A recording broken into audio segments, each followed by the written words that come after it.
Okay, good morning, all of you. Very, very good morning. Good morning, all of you. Oh my god, this ting tong is. Good morning, Ritik, Vivek, Somi Maheshwari, Tanu Sharma, Anjali Sharma, Snehal Ganvit, Soni, Khushi Chatakwar, Sheetal Biniwal, Mihir Charan. Good morning, all of you. Good morning, Athar. Good morning, Priyanka. Good morning, Himanshu. Shreya. Good morning. Mihir Charan. Good morning.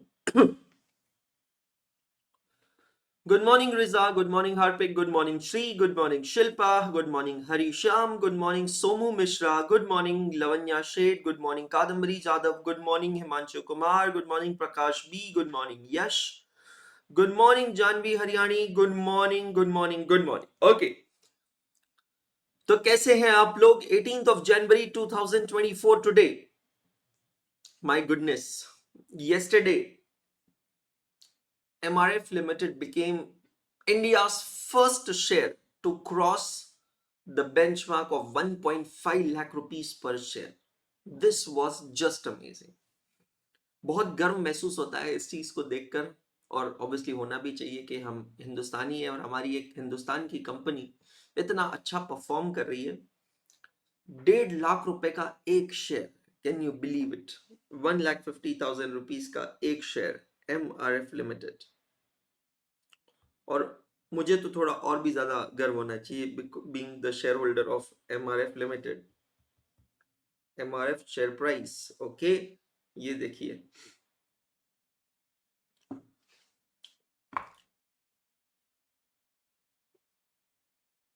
It will soon touch almost 1,50,000, 1,43,000. कल दोपहर में 12:50 में. MRF के case में ऐसे 5-7 हजार बोले तो ऐसे उड़ा देते हैं. अमेजिंग है यार ये, seriously this is just amazing. किस तरीके से हमारी खुद की हिंदुस्तानी कंपनी इस तरीके से जा रही है ना. जो ये शेयर का, आप अगर इसका ग्रोथ रेट देखेंगे 1 मंथ, अब मैं 6 मंथ्स में इसको चेंज कर रहा हूँ. Look at the 6 months growth, यहां से बिल्कुल चेंज हो गया है ना. मतलब 6 दिसंबर 2023 को 1,14,000 और 6 जनवरी को, 4 जनवरी को 1,31,509. I mean, look at this. Look at the growth. This has been its complete year till date. आज तक का MRF का पूरा साल. And this has been its 5 years. 5 साल MRF के. There's no looking back. कहाँ से चालू हुआ था ये शेयर 5 साल पहले? देखिए, 50,000, 55,000, 56,000, 60,000, चढ़ता गया चढ़ता गया चढ़ता गया, जो चढ़ा भाई साहब अलग ही लेवल पे निकल गया. चलिए, दैट्स अमेजिंग यार, दैट्स अमेजिंग. बीच बीच में कुछ कंपनीज को स्टडी करते रहना चाहिए, रिसर्च करते रहना चाहिए, because they really teach us a lot. Investment करने के लिए पैसा हो ना हो, समय जरूर होना चाहिए. हाँ जी, होमवर्क हो गया सभी का कल का? लास्ट लेक्चर नंबर 23 का हमारा होमवर्क जो था वो था 3 question number 9, then question number 12 and question number 13. Are you done with homework all of you? चलिए चेक करते हैं. Question number 9, compute economic order quantity and total cost for the following. Okay, annual demand is 5,000 units, unit price is 20 rupees, ordering cost is 16 rupees, storage cost is 2% per annum, interest cost is 12% per annum, obsolescence rate is 6% per annum. तो अब obsolescence का मतलब होता है outdated हो जाते हैं, outdate होने की वजह से खराब हो जाते हैं. तो जितने समय तक आप इन्वेंट्री होल्ड करोगे उतना आपका ऑब्सोलिसेंस कॉस्ट बढ़ेगा. आप समझ रहे हैं? तो अगर आप ज्यादा इन्वेंट्री होल्ड करेंगे तो ज्यादा लॉस होगा. तो रियली स्पीकिंग आपका जो कैरिंग कॉस्ट है वो है 2% प्लस 12% 14% प्लस 6% 20%. और ये 20% किस चीज का होगा? गुड मॉर्निंग करण जी. ये 20% होगा यूनिट प्राइस का. 20 रुपीज का 20% that will give you 4 rupees. तो कक पोप्पा होगा 4 रुपीज. तो root of 2 into A into O upon C. Check कीजिएगा. 2 into 5000 into 16 divided by 4 और इसका लेता हूं मैं root. Is it coming 50 units? Economic order quantity, is it coming 50 units? कुछ गलत किया मैंने? टू अच्छा सॉरी 5000 into 16 करना रह गया divided by 4 इसका root 200 units. My bad. Is it coming 200 units? Now calculate the total cost for the following. अब total cost आपको निकालनी है. कल की क्लास में मैंने आपको क्या एक्सप्लेन किया था कि जो total cost होता है उसके होते हैं 3 components. Let me show you that formula. ये देखिए टोटल कॉस्ट के 3 कंपोनेंट्स होते हैं, basic cost, total ordering cost and total carrying cost. तो अब हमें यहां पर निकालनी है इसकी टोटल कॉस्ट. ठीक है, नो प्रॉब्लम. टोटल कॉस्ट के लिए सबसे पहले मैं लेता हूं बेसिक कॉस्ट. बेसिक कॉस्ट है 5000 units multiplied by 20 rupees plus total ordering cost. Ordering cost कैसे लगेगी सर? हमको निकालना पड़ेगा नंबर ऑफ ऑर्डर्स. तो 5000 divided by 200, number of orders होंगे 25 multiplied by cost per order है 16 रुपीज प्लस. अब total carrying cost. Total carrying cost कैसे निकालेंगे? एवरेज इन्वेंट्री मल्टीप्लाइड बाय कक पोप्पा. एवरेज इन्वेंट्री कैसे निकालते हैं? Order size divided by 2 multiplied by कक पोप्पा. कक पोप्पा is 4 rupees. Okay, so 5000 into 20 that gives you rupees 1 lakh is the basic purchase cost plus 25 into 16 that gives you 400 and carrying cost is also 400 that gives you 1,00800. Check all of you. Check all of you. Have you got 1 lakh 800? 1,00800. 1,00800. 1 lakh 800. Now, the second part of the question says, determine the total cost that would result for the item if the new price is 12.8, if the new price of 12.8 is used. Determine the total cost that would result for the items if the new price of 12.8 is used. क्या calculate करना exactly आपको यहाँ पर? Let me call the one and only Atharv Tapadia.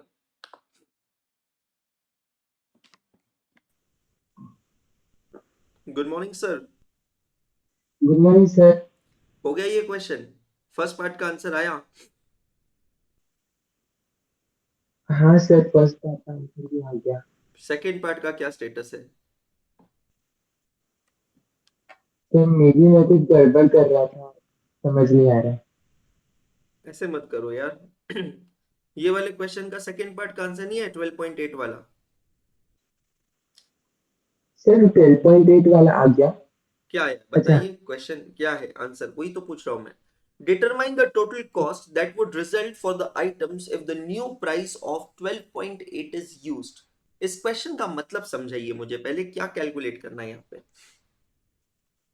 Sir वो बोल रहे हैं कि अगर आपके कॉस्ट प्रोडक्ट की प्राइस 12.8 है तो आपको सबसे पहले बेसिक ईओक्यू कंप्यूट करना पड़ेगा उसके हिसाब से, बिकॉज यहाँ पे आपका स्टोरेज कॉस्ट चेंज होगा, सी चेंज होगा, कैरिंग कॉस्ट पर यूनिट पर एंड कितना चेंज आया होगा. ईओक्यू? उस हिसाब से 12.8 को सब्स्टिट्यूट करते हैं तो ईओक्यू कितना आया है? सर मैंने ईओक्यू मैन्युअली कंप्यूट किया था. ऐसे क्यों कर रहे हो यार? क्यों टाइम पास कर रहे हो भाई? ईओक्यू 250 आया है सर, हाँ, एंड ईओक्यू 250 यूनिट्स आया है. बट क्यों नहीं लिख के, क्यों नहीं किया आपने? फिर मैंने बचा हुआ सॉल्व किया, बस उसका ईओक्यू मैंने सिर्फ मैन्युअली लिख लिया था ऊपर. ये ऐसे लाइटली लोगे तो काम नहीं चलेगा भाई. I am very disheartened. This is not done bro. This is not how you study. This is not how sorry. You study. Check करो सभी जने. The question is, understand properly. This is not expected from any student, just for your information. The question is, if you substitute the unit price from 20 rupees to 12.8 rupees, what is the total cost at this price point? Now the question that arises, if you change the price, will it change your EOQ? And the answer is yes. Why? Because carrying cost per unit per annum is based on the unit price. It is equal to 20% of price per unit. So if your price per unit changes, your carrying cost per unit changes. And if your carrying cost per unit changes, your EOQ changes. So you need to first calculate the revised economic order quantity. Check all of you. Is it coming to 250 units? Module का question है, बहुत simple है यार. Is it coming 250 units? Check कीजिएगा. And now you need to calculate the revised total cost at this price point. The revised total cost at this price point is 64640. Check कीजिएगा answers. एक चीज simple सी समझ लेना, अगर आपने एक भी दिन को हल्के में लिया तो वो दिन आपको बहुत भारी पड़ेगा, और इसकी कीमत आपको आज समझ नहीं आएगी, शायद इसकी कीमत आपको बाद में समझ में आएगी. ये समझ लीजिएगा. कॉस्टिंग जैसे सब्जेक्ट को तो हल्के में लेने की आप बिल्कुल बिल्कुल भी कोशिश भी मत करना, बिकॉज ये सब्जेक्ट जितना ब्यूटीफुल दिखता है, जितना आसान दिखता है, उतना ही खौफनाक हो सकता है. मुझे पता है बात बेटा इसके बारे में, इसलिए मैं कहना चाह रहा हूं. मैं जिस तरीके से आपको पढ़ा रहा हूं, जिस सीक्वेंसिंग में आपको पढ़ा रहा हूं, जिस ऑर्डर में आपको पढ़ा रहा हूं, जो एग्जाम्पल्स के साथ पढ़ा रहा हूं, वो सारी चीजें आपको ऐसा दिखाती है कि सब्जेक्ट बहुत आसान है. और वो मुझे इसीलिए करना होता है ताकि आप उस सब्जेक्ट में कॉन्फिडेंस गेन करें. But that doesn't means that you can take this subject lightly. मैं फिर से कहना चाह रहा हूं, that doesn't means that you can take this subject lightly. ठीक है, बाकी आपकी इच्छा है, जैसी आपकी choice. Question number 9, good question, index में पोस्ट हो गया होगा, ऐसी मैं उम्मीद करता हूं. Question number 12 and 13, very good questions. देखते हैं, सब पढ़ते हैं, समझते हैं. Now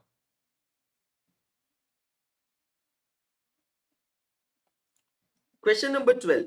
The average annual consumption of material is 18,250 units at a price of 36.5 per unit.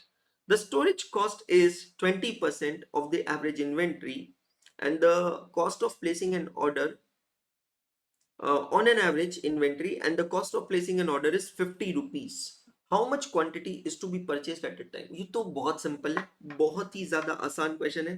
Root of 2a 18,250 multiplied by O 5050 divided by C.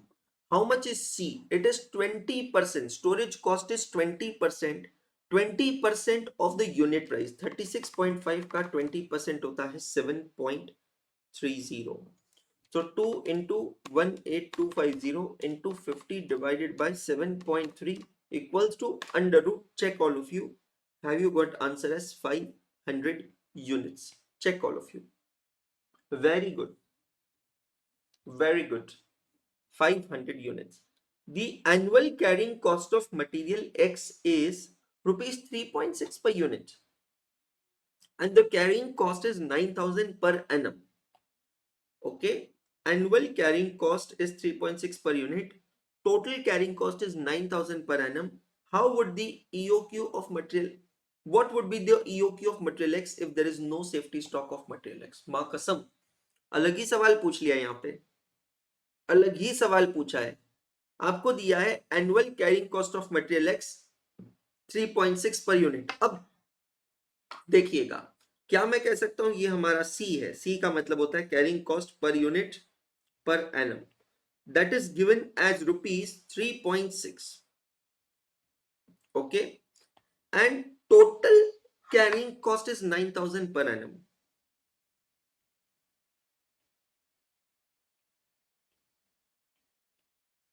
कैसे यूज करेंगे यार ये डेटा को? हमें इसकी मदद से, ये दो डेटा की मदद से ईओक्यू कैलकुलेट करना है. सेफ्टी स्टॉक का कंसेप्ट तो अभी यहां पर हुआ ही नहीं है. कैसे करेंगे? देखो यार, बचपन में ना ऐसे बहुत सारे क्वेश्चंस किए हैं. अगर मुझे टोटल कैरिंग कॉस्ट दिए ना, तो एक चीज तो मेरे दिमाग में लाइट लग जाना चाहिए कि मुझे कहीं ना कहीं टोटल कैरिंग कॉस्ट का फॉर्मूला एक बार लिख लेना चाहिए. टोटल कैरिंग कॉस्ट का फॉर्मूला है ऑर्डर साइज, जिसको हम जनरली ईओक्यू मानते हैं, डिवाइडेड बाय 2 मल्टीप्लाइड बाय कक पुप्पा. एग्री करते हैं? ये फॉर्मूला है. अब मैं अगर इस फॉर्मूला को थोड़ा भी सिंप्लीफाई करता हूं तो टोटल कैरिंग कॉस्ट, और यहां पर इसको 2 से मल्टीप्लाई कर देंगे, तो total carrying cost multiplied by 2 that is equal to EOQ multiplied by कक पोप्पा. Now, if you check your question, you do have total carrying cost that is 9,000 multiplied by 2, that is equal to economic order quantity multiplied by Kakpopa is 3.60 or 3.6 simply. So 9,000 into 2 that becomes 18,000. It is equal to 3.6 EOQ. Therefore, EOQ is equal to 18,000 divided by 3.6, that gives you 5,000 units. तो अगर question आपको घुमा कर दिया जाए तो आप घूम ना जाओ, इस चीज के लिए आपको तैयारी करनी है. बहुत बढ़िया, very good Somu Mishra, very good, amazing. मैं आपको एक बात बताऊं, एक फन फैक्ट बताता हूं आप लोगों के लिए. ये वाला जो क्वेश्चन है हर बैच में हर बच्चा सॉल्व नहीं कर पाता है. मतलब इनफैक्ट अगर मैं एक समरी बताऊं तो in most of the batches many students couldn't solve this question. It's a very small question, it's a very easy question, but they couldn't solve. But you did it. That's great. You did it. Amazing. Okay. So posted these questions to your index. Check all of you. Is your index updated or not? I think question number 13 तक हमारे सारे questions हो गए ना. Check कर लेते हैं एक बार. 1 हो गया, 2 हो गया, 3 हो गया, 4 is done, 5 6 done, 7 done, 8 9 10 11 12 13. Up to question number 13 all the questions are done. Yes Sachin bhai, you're right. Up to question number 13 all the questions are done. Check all of you.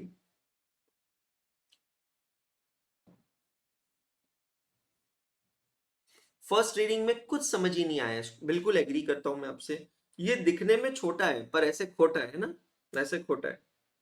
और ये मैं क्यों practice करवा रहा हूँ, from the perspective of MCQ. MCQ बन सकता है, इस पे आराम से एमसीक्यू बनाया जा सकता है. आप देख लें 12 और 13 नंबर क्वेश्चन क्या है, it's nothing but an MCQ. मैं 4 अल्टरनेटिव्स डाल दूं, एमसीक्यू बन गया ये. That's all. Now we are moving to another leg of this topic and there is the various inventory levels. जिनके पास बुक्स है, come to page number 2.14 of your books. My dear friends, again one of the part of inventory management or stores management. Now what is this? This is a bin. ये एक container है, ये एक बिन है. Stores के अंदर अलग अलग बिन्स बने होते हैं, अलग अलग कंटेनर्स बने होते हैं for all the different types of raw materials. कुछ छोटे बिन्स होते हैं, कुछ बड़े बिन्स होते हैं, कुछ बहुत बड़े बिन्स होते हैं. अब सवाल ये उठता है कि ये जो बिन्स होते हैं, ये बिन्स में कितना मटेरियल किस किस लेवल पे स्टोर किया जा सकता है. अगेन प्रॉब्लम स्टेटमेंट बहुत क्लियर है. पहला प्रॉब्लम स्टेटमेंट है, you should not become stock out. Stock out का मतलब क्या है, आउट ऑफ स्टॉक नहीं होने चाहिए, and there should not be over stocking. ये दोनों चीजें नहीं होनी चाहिए. अब मैं अगर इन दोनों शब्दों को इस बिन पे कहीं लगाऊं तो क्या मैं कह सकता हूं कि अगर मैं यहां पर पहुंच जाता हूं, एकदम बॉटम में पहुंच जाता हूं, तो मैं यहां पर स्टॉक आउट हो जाऊंगा.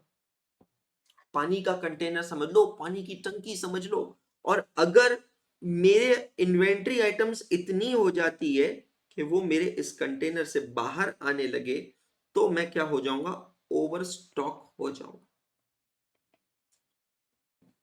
मुझे एक optimum level of inventory maintain करना है जिससे ना मैं स्टॉक आउट हूं और ना ही मेरे ओवर स्टॉकिंग हो. और इस ऑप्टिमम लेवल को मेंटेन करने के लिए मुझे एक सबसे इंपॉर्टेंट लेवल चाहिए होता है जिसको कहते हैं रीऑर्डर लेवल. दोस्तों, इकोनॉमिक ऑर्डर क्वांटिटी में हमने क्या सीखा, हमने ये सीखा कि हमें एक ऑर्डर में कितने यूनिट्स ऑर्डर करने चाहिए. In every order how many units should be demand, should be asked, should be place N order. But now I'm addressing to another question, second question, when to order. That means what is that point किस point पर पहुंचकर मुझे reorder करना चाहिए। गाड़ी के example से इसको कोरिलेट करते हैं। So, when I started driving from Bangalore to Indore, road trip, biggest road trip I ever did, 1,350 kilometers. So, a night before or a day before I started my road trip, 31st December, we were supposed to start road trip. So, 30th of December, or in fact, I should say 29 December, क्योंकि 30th को हमारा packing start हो गया था। मैंने क्या किया था, गाड़ी का टैंक जो था, फ्यूल टैंक जहाँ पेट्रोल टैंक, वो फुल करवा लिया था। मुझे डीजल कार सूट नहीं होती है, तो मैं पेट्रोल कार्स ही ड्राइव करता हूँ। तो मैंने पेट्रोल टैंक बिल्कुल फुल करवा दिया था। अब टैंक फुल करवाना भी एक कला है, हर पेट्रोल पंप वाले को नहीं आता है। कुछ पेट्रोल पंप वाले क्या करते हैं, वो जो पेट्रोल का नोजल होता है, ध्यान से सुनना, उसको पेट्रोल टैंक में डालते हैं, उसका क्लच प्रेस करते हैं और उसको वहां अटका के छोड़ देते हैं। वो पेट्रोल भरती रहती है मशीन, और उस मशीन के नोजल के आगे लगा होता है सेंसर। जैसे ही वो सेंसर पेट्रोल में डूब जाता है, वो क्लच ऑटो रिलीज हो जाता है, मतलब पेट्रोल की सप्लाई बंद हो जाती है। काफी लोग उसको फुल टैंक समझते हैं, ऐसा नहीं है। आपकी जानकारी के लिए मैं बता दूं, मैं कार का एग्जांपल देता हूं, टू व्हीलर्स का तो मुझे नहीं पता। कार्स के केस में जिस पॉइंट पे वो सेंसर क्लच को रिलीज करता है ना, उस पॉइंट के बाद भी तकरीबन 10 से 12 लीटर या 15 लीटर पेट्रोल गाड़ी में और बैठता है। अब थोड़ा समझदार पेट्रोल पंप वाला होता है ना, तो वो क्या करता है, वो उस बैरल को बाहर निकालता है और पेट्रोल टैंक का जो होल होता है, वहां पर उस बैरल को रखकर धीरे धीरे धीरे धीरे क्लच प्रेस कर कर स्लोली स्लोली ग्रेजुअली पेट्रोल छोड़ता रहता है, रिलीज करता रहता है, और वो आपके टैंक को फिल करता रहता है, और इस तरीके से 10 से 15 लीटर एडिशनल पेट्रोल बैठता है। आपको कैसे पता चलता है कि आपकी गाड़ी में पेट्रोल पूरा भर गया है? तो जो पेट्रोल टैंक का होल होता है, उसके ऊपर तक पेट्रोल आता है। I mean this is how you actually calculate average of your vehicle. जब आप कहते हैं फुल टैंक भराकर, फुल टैंक से फुल टैंक तक, तो मेरे को भी एक बार एक गाड़ी वाले ने सिखाया कि आप गाड़ी का एवरेज इस तरीके से निकालते हैं, ऊपर तक पेट्रोल भरवाकर, full tank to full tank. ठीक है, अब वहां तक पेट्रोल मैंने भरवाया था 29 ऑफ दिसंबर को। प्लानिंग थी कि मुझे निकलना है। एमजी हेक्टर की जो फ्यूल टैंक है, वो है तकरीबन 70 लीटर की, 70 लीटर्स की, और मेरी कार का जो एवरेज है वो कुछ 8 का एवरेज है। तो 70 इंटू 8, मुझे पता था 560 किलोमीटर गाड़ी चलेगी, 560 किलोमीटर के बाद मुझे रिफिल करवाना है। अब मेरी गाड़ी पे ऑब्वियसली ओडोमीटर पे दिखता है कि फ्यूल टैंक में भी कितना फ्यूल बचा है, और ये भी दिखता है कि अब उतने फ्यूल से मैं कितने किलोमीटर और ड्राइव कर सकता हूं, उसको कहते हैं range. How much is the range, now understand. मैं हाईवे पे हूं, मैं निकल चुका हूं, मैं ड्राइव कर रहा हूं, क्या मुझे 559 किलोमीटर होने तक का वेट करना चाहिए और फिर उसके बाद ही पेट्रोल भरवाना चाहिए? मैंने कहा कि नहीं, मेरी गाड़ी में तो इतना पेट्रोल है कि मैं 560 किलोमीटर चल सकता हूं। तो नहीं नहीं नहीं नहीं, मैं दोबारा पेट्रोल तो सिर्फ तभी भरवाऊंगा जब 559 किलोमीटर होगा। ये पेट्रोल पंप क्या मेरे चाचा के हैं, जहां पे 559 किलोमीटर खत्म हुआ वहां पर आ गए पेट्रोल पंप लगाने? अच्छा, हमार भतीजा टिंकू का पेट्रोल खत्म हुई गवा है, चलिए हमार भतीजा का पेट्रोल जहां खत्म हुई गवा है वहीं पे लेकर चलते हैं पेट्रोल पंप। बेटा ऐसा नहीं होता है, ऐसा नहीं होता है। There are contingencies. मैं जब निकला था तब तक तो मुझे पता भी नहीं था कि ट्रांसपोर्टर्स की हड़ताल होने वाली है, स्ट्राइक होने वाली है, आगे पेट्रोल की तंगी होने वाली, मुझे कुछ आइडिया भी नहीं था। मैं क्या करता था, मैं आपको बताता हूँ। अब ये जो टैंक आपके सामने टैंक है, ये समझ लो एक पेट्रोल टैंक ही है, मेरी कार का पेट्रोल टैंक। मैं क्या करता था, फुल टैंक भराकर मैं निकला था। जैसे ही मेरे ओडोमीटर पे मुझे दिखता था कि टैंक हाफ हो गया है, जैसे ही मुझे दिखता था कि टैंक हाफ हो गया है, मैं तुरंत पेट्रोल पंप ढूंढने की कोशिश करता था। आपकी जानकारी के लिए बता दूं, हाईवे पे पेट्रोल पंप्स बहुत आसान मिलते हैं, लेकिन अगेन यहां पर मेरी एक पर्सनल हैबिट पिक्चर में आती है, और हैबिट अच्छी है तो आपके साथ शेयर कर रहा हूं। मैंने जिस दिन से कार परचेज की है ना, the day I bought my car in March 2021, उस दिन से लेकर अभी तक मैंने अपने कार के इंजन को सिर्फ और सिर्फ एक ही ब्रांड का पेट्रोल सर्व किया है, that is HP, Hindustan petroleum. तो मैंने जब कार परचेज की थी, तो वहां पर मैं जब खरीद रहा था, जिस दिन डिलीवरी ले रहा था, उस दिन वहां पर एक ऑटोमोबाइल इंजीनियर भी थे, उनकी भी कार की डिलीवरी थी। तो उन्होंने ये चीज मुझे सिखाई। देखो यार, कोई भी कहीं पे भी आपको कुछ भी सिखा सकता है कि you bought the new car, and I will give you one suggestion that if possible, to the extent possible, just refill your car with the same brand of fuel throughout the life of the car. It will increase the life of your engine, it will increase the performance of your engine, and ultimately finally the life of your car. I asked him question. I asked him question. Why? Because as a layman, what I know, what I understand, कि petrol तो सबका same ही होता है। As a because यही सवाल अभी 2 दिन पहले मेरे पापा ने मुझसे पूछा था, 2-4 दिन पहले जब मैंने ये चीज पापा से कही। तो हम लोग कहीं जा रहे थे, गाड़ी का पेट्रोल डेंजर लेवल पे पहुंच गया था, और पास में ही पेट्रोल पंप था इंडियन ऑयल का। पापा ने कहा भरवाओ पेट्रोल। पेट्रोल आगे, मैंने कहा नहीं, एचपी का ही चाहिए। And he scolded me and asked me why HP, कैसा क्या एचपी में। Then I told him, narrated him the story. तो उस बंदे ने मेरे से कहा, मैंने उसको यही सवाल पूछा जो पापा ने मुझसे पूछा। तो उसने मुझसे कहा कि इंटरनेशनली जो आता है वो क्रूड ऑयल आता है, और फिर ये सारी पेट्रोलियम कंपनीज उसको प्रोसेस करती है, और प्रोसेस कर कर फिर ये पेट्रोल अपने पेट्रोल पंप्स के थ्रू आपको सप्लाई करती है। तो इन सब के केमिकल्स, इन सब के जो केमिकल कंपोजिशंस होते हैं उसमें स्लाइट वेरिएशंस होते हैं। तो अगर आप डे वन से एक नई गाड़ी को, अपनी गाड़ी को एक ही ब्रांड का फ्यूल सर्व करेंगे, तो फिर आपकी गाड़ी का स्टमक जो है ना, वो हमेशा हेल्दी रहेगा। और इस चीज के चलते मैंने इस चीज की हैबिट बना ली, और टचवुड अभी तक तो मतलब गाड़ी लिए हुए कितने, अब 3 साल हो जाएंगे मार्च में। आई थिंक पूरे 3 साल में मैंने शायद 3 या मैक्सिमम 4 बार नॉन एचपी पेट्रोल पंप से पेट्रोल भरवाया। शायद 3 या मैक्सिमम 4 बार। मतलब वो भी बहुत ही ज्यादा अर्जेंट सुप्रीम अर्जेंट सिचुएशन रही होगी, इसीलिए, नहीं तो नहीं। 3 या 4 बार इन लास्ट 3 इयर्स। सो अब मैंने मेरे लिए एक रूल क्या बनाया था कि मुझे पेट्रोल भरवाना है और एचपी का ही पेट्रोल भरवाना है। हाईवे पे पेट्रोल पंप्स तो काफी मिले, बट अब मेरी स्पेसिफिक डिमांड एचपी का ही मिले। तो मैं यहाँ पर इस लेवल तक पहुंचने का वेट नहीं कर रहा था। नहीं तो मैं तो यहाँ तक भी पहुंचने का वेट कर सकता था कि जब यहाँ तक पहुंचूंगा, जो भी नजदीकी पेट्रोल पंप आएगा उससे भरवाऊंगा। मैंने अपने लिए एक लेवल मेरे ओडोमीटर पे सेट कर लिया था, 50%। तो वहां पे परसेंटेज आ जाए, तो 50% जैसे ही पेट्रोल टैंक हो जाता था, I was looking for an HP petrol pump. Petrol pumps तो कई निकलते थे, बट मुझे चाहिए था सिर्फ और सिर्फ एचपी का पेट्रोल पंप। और जैसे ही मुझे एचपी का पेट्रोल पंप मिलता था, मैं वहां जाता था, रिफ्यूलिंग करवाता था, और फिर ये इस लेवल से बढ़कर ऊपर ऊपर ऊपर, और फुल टैंक मैं वापस करवा देता, फुल टैंक। वापस आगे चले, फिर रुके, 50% हुआ, फिर रिफ्यूल किया। फिर तो हम औरंगाबाद पहुंच गए। औरंगाबाद पहुंचने के बाद आपने ब्लॉग्स में अगर देखा होगा, अलग ही बवाल मचा पड़ा था। मैं तो बढ़िया सारे स्टूडेंट्स के साथ बैठ के रेस्टोरेंट में डिनर कर रहा था। शाम की 7:30 बजे की बात है। मुझे तो तब तक पता भी नहीं था।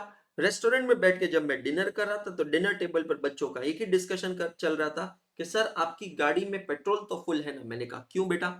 सर पेट्रोल पंप्स बंद होने वाले हैं आज मिडनाइट के बाद, तो सर आप अटक जाओगे। और उस पॉइंट पे मेरी गाड़ी के अंदर ना एग्जैक्ट 50% पेट्रोल था, exact 50।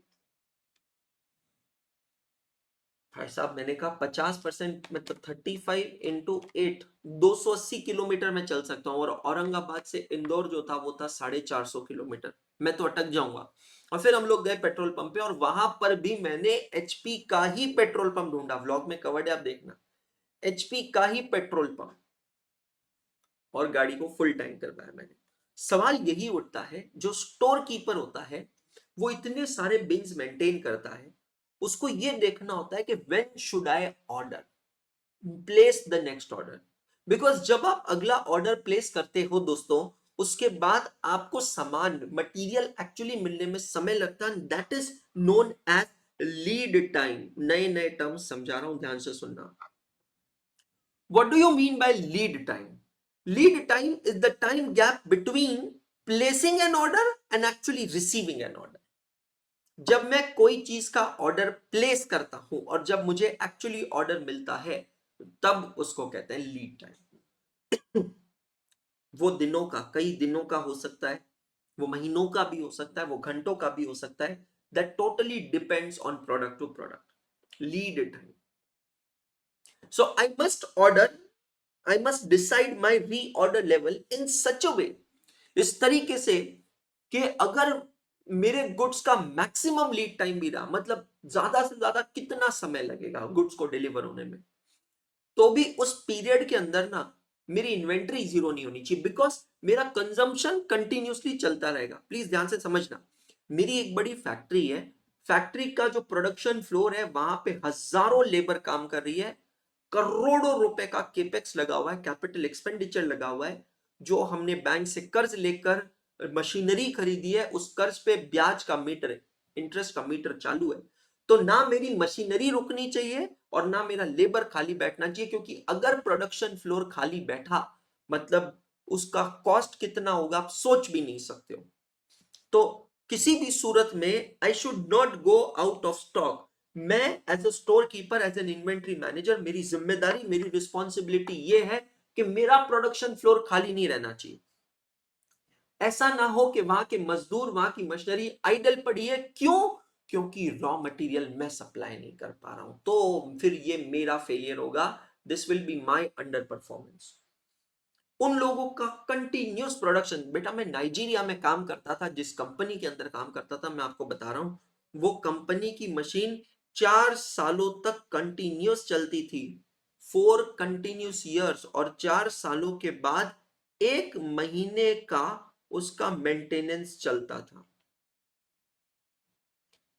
And this cost was tremendously high.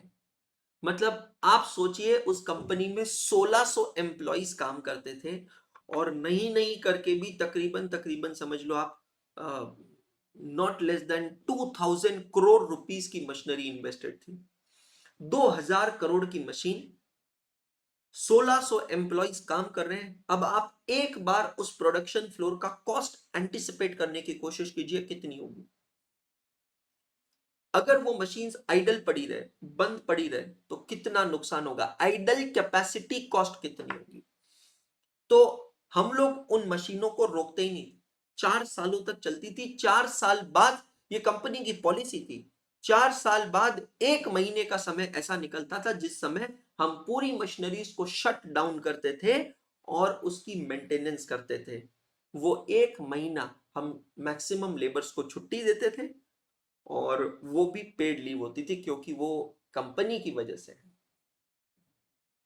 तो मुझे एज अ स्टोर कीपर ये ध्यान रखना है कि मेरा जो कंजम्पशन है, डेली कंजम्पशन है, वो तो चलता रह रहा है, लेकिन मुझे लीड टाइम को ध्यान रखना है। लीड टाइम का मतलब मैंने क्या बताया, it is the time gap between placing an order and actually receiving the order. अब ये लीड टाइम 3 तरीके का हो सकता है। एक हो सकता है मैक्सिमम लीड टाइम, दूसरा हो सकता है मिनिमम लीड टाइम, और तीसरा हो सकता है एवरेज लीड टाइम। मतलब ज्यादा से ज्यादा कितना समय लगेगा, मैं अपने सप्लायर को ऑर्डर प्लेस करता हूं, ज्यादा से ज्यादा कितना समय लगेगा, मैक्सिमम, उसको कहते हैं maximum lead time. Minimum lead time कम से कम कितने दिनों में लाके दे सकता है।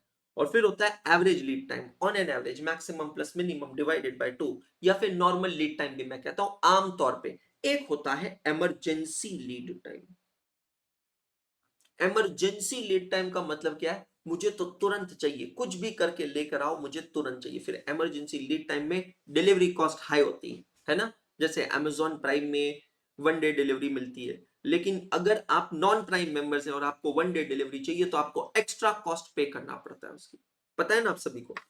तो मुझे ये देखना है कि मैं किस पॉइंट पे ऑर्डर करूं।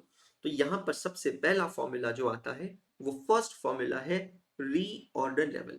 अभी नहीं, अभी नहीं, बाद में। आपको याद है मैंने आपसे कहा था कि कॉस्टिंग के रजिस्टर के पीछे के कुछ पन्ने, पीछे के कुछ पेजेस जो है, वो फॉर्मूला बुक बना लीजिएगा। अभी बहुत ज्यादा फॉर्मूलाज हमने देखे नहीं है शुरुआत से अभी तक, अभी तो शुरुआत हुई है। नहीं भी अगर किसी ने बनाया तो अभी भी आप बना सकते हैं। रजिस्टर के लास्ट के कुछ 10-12 पेजेस छोड़ के, उतने 10-12 पेजेस की टाइटल लिख लेना फॉर्मूला बुक, और वहां पे सारे फॉर्मूलाज अपने हाथ से लिखते चलिएगा, और ये फॉर्मूलाज भी वहां पर आएंगे। मतलब अभी तक हमने कुछ ही फॉर्मूलाज देखे हैं, जैसे आपको याद हो तो the topics that we covered in those topics we dealt with the formula of commercial ton kilometers, absolute ton kilometers, the formula of economic batch quantity, the formula of total cost is equal to total fixed cost plus total variable cost, the formula of how do you calculate variable cost per unit, it is equal to change in cost upon change in output or change in units. So ऐसे कुछ formulas हम देख चुके हैं, वो आपके formula sheet में चले जाने चाहिए रजिस्टर के पीछे, और बस कोशिश करना है कि हर रोज उन फॉर्मूलाज को बस एक बार देख लो।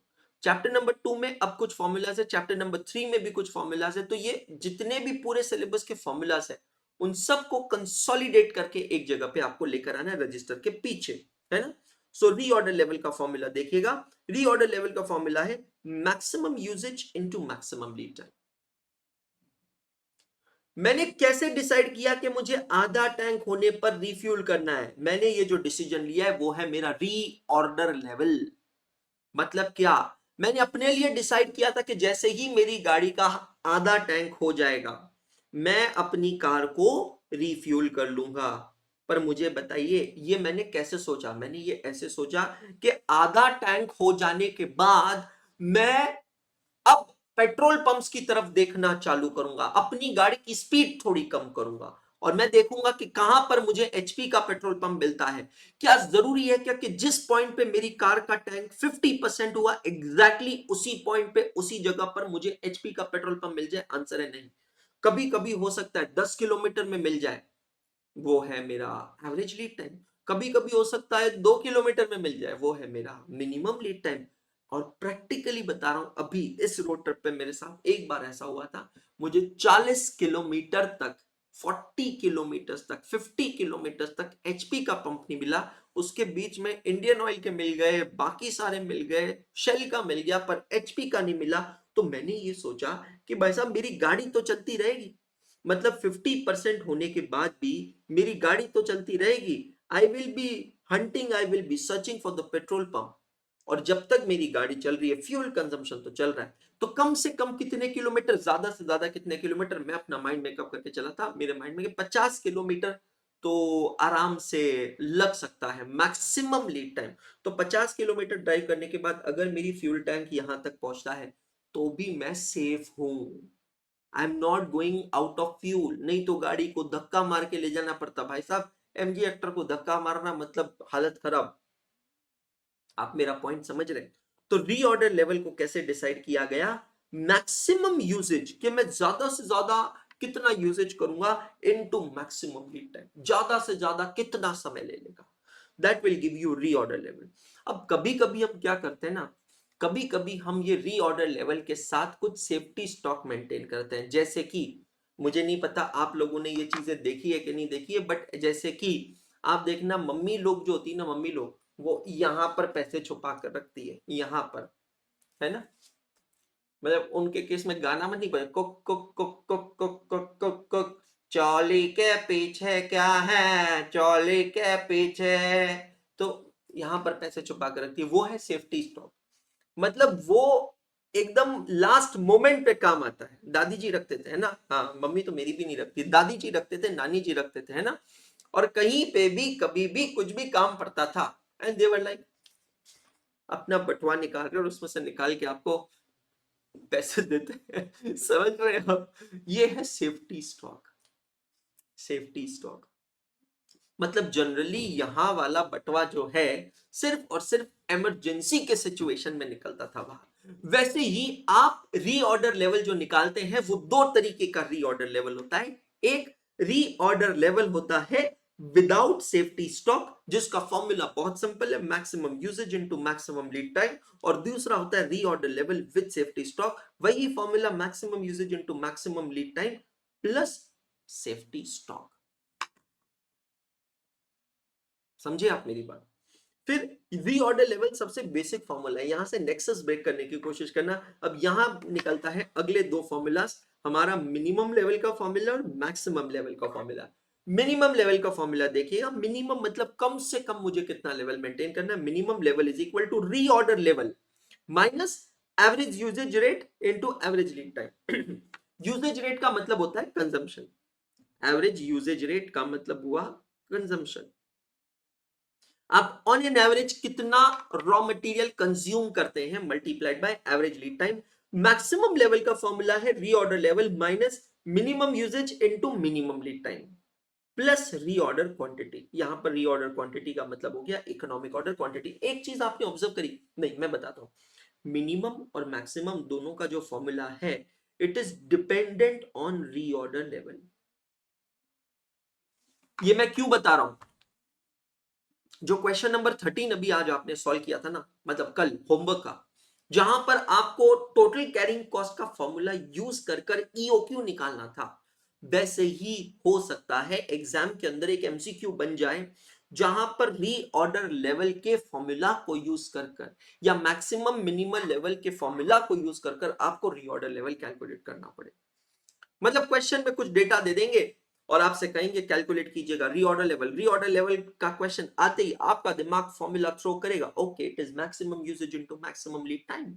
लेकिन when you will search the data, ना आपको वहां मैक्सिमम यूसेज मिलेगा ना आपको वहां पर मैक्सिमम लीड टाइम मिलेगा। लेकिन वहां पर आपको दे दिया होगा कि कंपनी का मैक्सिमम लेवल इतना है, वहां आपके दिमाग के अंदर लट्टू लग जाना चाहिए कि मैक्सिमम लेवल के फॉर्मूला में ही तो रीऑर्डर लेवल होता है। So how can I apply the formula of maximum level to calculate the reorder level? You need to understand this link, this nexus. It's very important.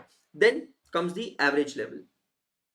Average level के दो formulas हैं, एक बिल्कुल statistical average जो आप लोगों ने पढ़ रखा है, maximum level plus minimum level divided by 2, और दूसरा फॉर्मूला है minimum level plus half of economic order quantity. Just for your information, these two will not give the same values, इन दोनों से आंसर चेंज होता है। तो अगर एग्जाम में सिर्फ एवरेज लेवल पूछा है और अगर आपके पास डेटा है, क्योंकि देखिए दूसरा फॉर्मूला यूज करने के लिए आपके पास इकोनॉमिक ऑर्डर क्वांटिटी का डेटा होना चाहिए। अगर डेटा है तो आई विल एडवाइस के दोनों फॉर्मूला से आंसर्स निकाल के आइएगा, दो अलग अलग आंसर्स आएंगे, नो प्रॉब्लम। अगर नहीं है तो पहले वाला जिंदाबाद।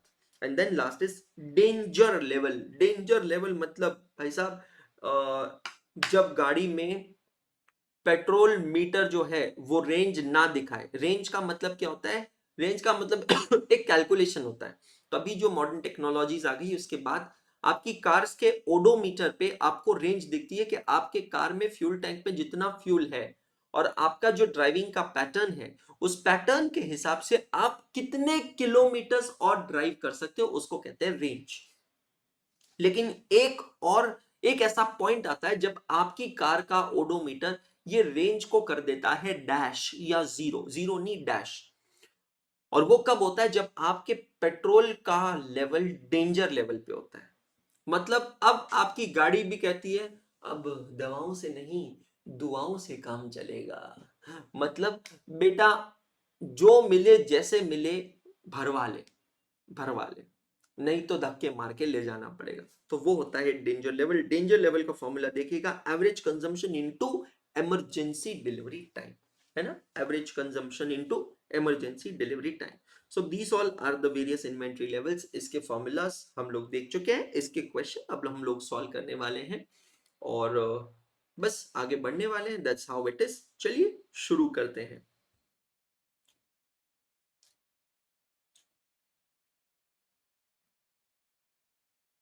Question number 14।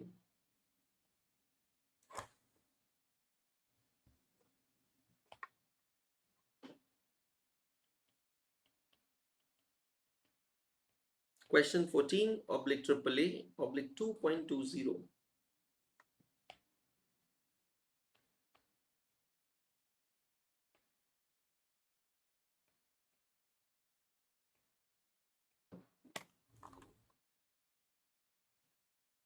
Done all of you? Now, two components A and B are used as follows. Normal usage. Normal usage का मतलब क्या है?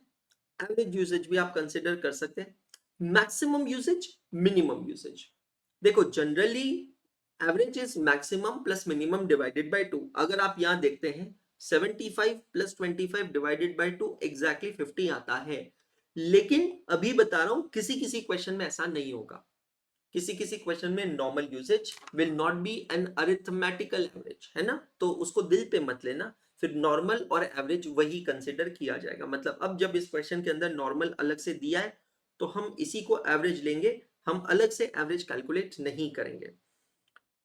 रीऑर्डर क्वांटिटी, रीऑर्डर क्वांटिटी का मतलब क्या होता है, मैं जब रीऑर्डर लेवल पे एक नया ऑर्डर प्लेस करूंगा तो वो जो नया ऑर्डर मैं प्लेस करूंगा उसमें मैं कितने यूनिट्स ऑर्डर करूंगा, मतलब माय ऑर्डर साइज, मतलब my economic order quantity.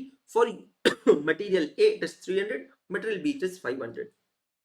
Reorder period, A का है 4 to 6 वीक, बी का है 2 to 4 वीक। नाउ अंडरस्टैंड, जब आप कहते हो मटेरियल ए का, कंपोनेंट ए का लीड टाइम, रीऑर्डर पीरियड का मतलब क्या है, lead time it is 4 to 6 week. इसका मतलब क्या है, the minimum lead time is 4 weeks and the maximum lead time is 6 weeks.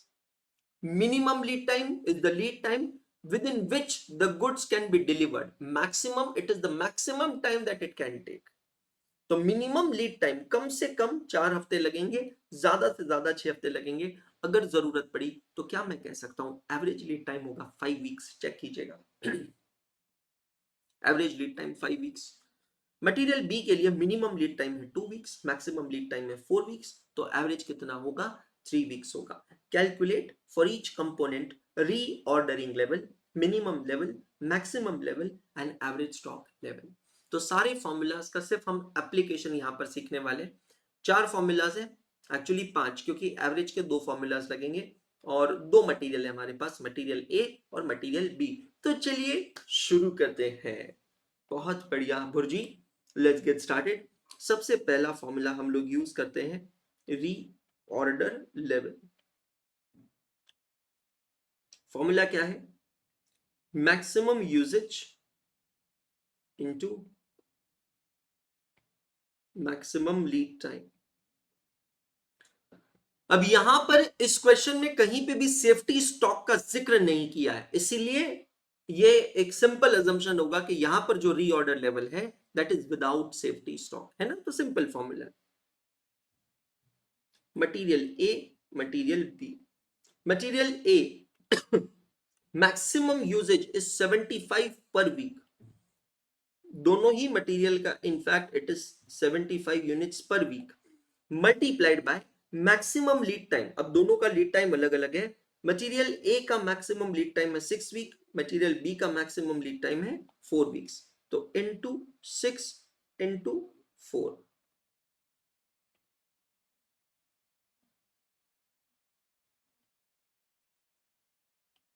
हो गया।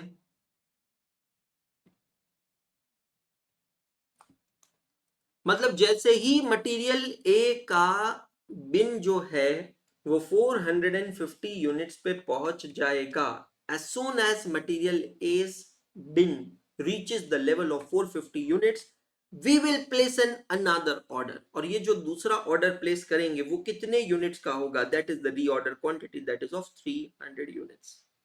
समझ रहे हो, क्लियर हुआ सभी को, ये वाला पार्ट चेक करो। Is this clear to all of you? B,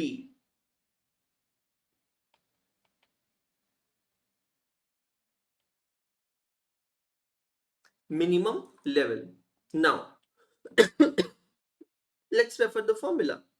What is minimum level? Reorder level minus average usage into average lead time. Reorder level minus average usage into average lead time. Okay.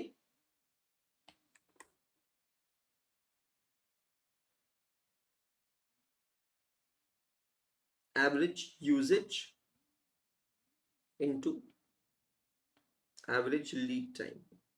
Okay. Material A, material B. Reorder level कितना होगा, 450 units and 300 units, ये ऊपर वाले formula में हमने निकाला है, minus average usage into average lead time. Average usage का मतलब होता है नॉर्मल कंजम्पशन, जो इस क्वेश्चन में दिया है for both the units it is 50 units per week. Okay, तो 50 50 इनटू एवरेज लीड टाइम। अब समझना यहां पर एवरेज लीड टाइम अलग से नहीं दिया है, तो हम लोग यहां पर सिंपली क्या करेंगे, मैक्सिमम और मिनिमम का एवरेज लेंगे। तो मटेरियल ए का 4 to 6 वीक है, तो 4 to 6 वीक के केस में होता है 5 वीक्स, और मटेरियल बी के केस में है 2 to 4 वीक्स, मतलब यहां पर होगा 3 वीक्स। ओके, तो 450 माइनस 250 यहां पर होगा 200 यूनिट्स। बी का 300 minus 150, that will be 150 units. Check all of you. Is it clear to all of you? सबको समझ में आ रहा है, मजा आ रहा है आप सभी लोगों को? बहुत आसान है यार, बहुत आसान है।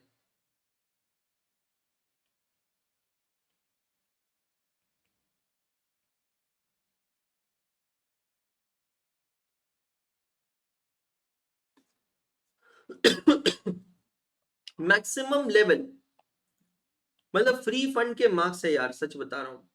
Maximum level is equal to reorder level minus minimum usage into minimum lead time plus reorder quantity, minus minimum usage into minimum lead time plus reorder quantity. Okay, minus minimum usage into minimum lead time plus reorder quantity.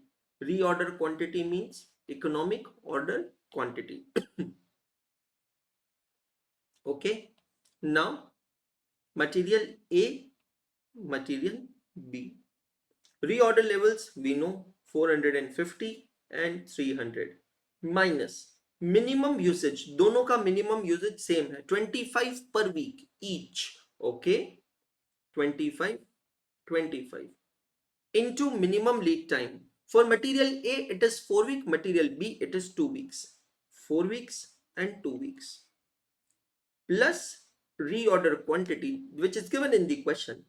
Reorder quantity is 300 for material A, 500 for material B. 300 and 500. जैसे मैं लिख रहा हूं, जैसे मैं अभी कर रहा हूं, एग्जैक्टली वही प्रेजेंटेशन आप एग्जाम में कर सकते हैं, कोई प्रॉब्लम नहीं है। 450 माइनस 100 350 प्लस 300 650 यूनिट्स। चेक कीजिएगा, 300 minus 25 into 2 is 50, that is 250, 250 plus 500 that is equal to 750 units. Check all of you. अब नेक्स्ट आता है D, average level. Average level के दो फॉर्मूलाज हैं, minimum level plus maximum level divided by 2। ए का minimum level check कीजिएगा कितना है, ऊपर 200, मैक्सिमम लेवल अभी हमने निकाला है 650 divided by 2, 200 plus 650 divided by 2, 425 units. B, minimum level is 150, maximum level is 750 divided by 2. So 150 plus 750 is 900, 900 divided by 2 is 450 units. 450 units. अब यहां पर एक और फॉर्मूला है एवरेज लेवल का,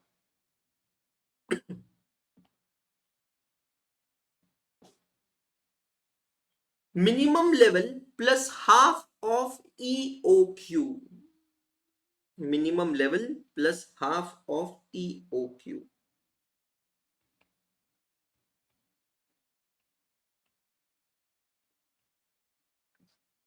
material A minimum level is 200 plus half of EOQ. EOQ reorder quantity is 300 for material A, तो half of 300 होता है 150, तो 150 plus 200 that is equal to 350।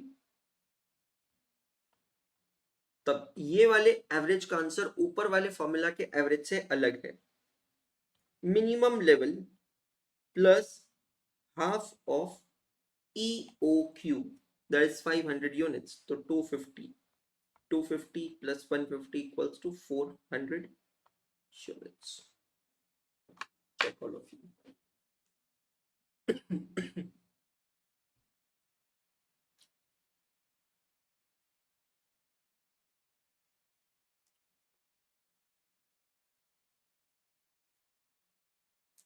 बहुत बढ़िया कंसेप्ट है.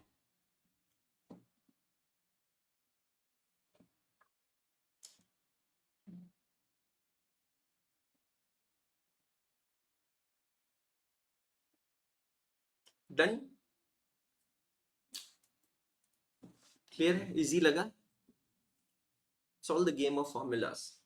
थोड़ा डेटा मैनिपुलेशन होता है कभी कभी. अब आपको नहीं करना है, मैं करता हूँ, और आपको जरूरत लगे तो आप करना, बट अभी कुछ मत करिए, अभी सिर्फ ध्यान दीजिएगा स्क्रीन पे.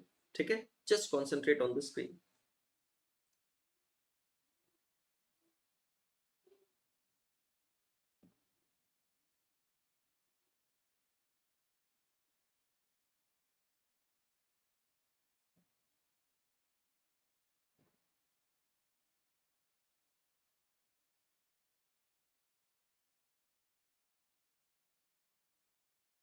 Suppose this is a bin for material A, component A.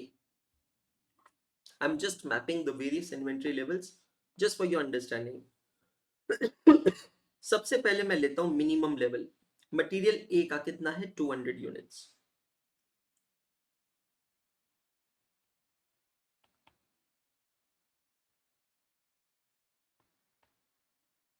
फिर मैं लेता हूं मैक्सिमम लेवल. मैक्सिमम लेवल है 650 यूनिट्स.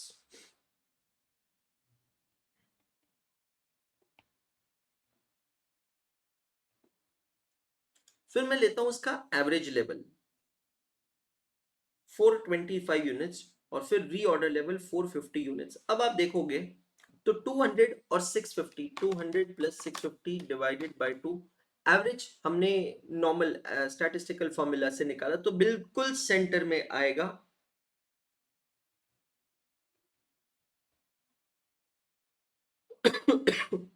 लेकिन जो रीऑर्डर लेवल है, it is coming slightly above the average level.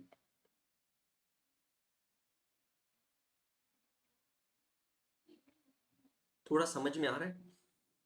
अच्छे से आप समझ पा रहे हैं? क्लियर हो रहा है सभी को? पक्का? तो अगर चाहे तो ये टम्बलर बना ले, ना चाहे तो ना बनाए, जैसे आपकी इच्छा. जस्ट एग्जाम में नहीं बनाना, just for understanding how these levels work. मतलब अब यहां पर ये जो बंदा है, इसको ध्यान रखना है कि इस लेवल के ऊपर ये कंटेनर नहीं जाना चाहिए, नहीं तो ओवर स्टॉकिंग होगी. मिनिमम लेवल के नीचे नहीं जाना चाहिए, नहीं तो स्टॉक आउट हो जाएगा. तो इस चीज को वो मैनेज कैसे करता है? What is the tool? Is reorder level.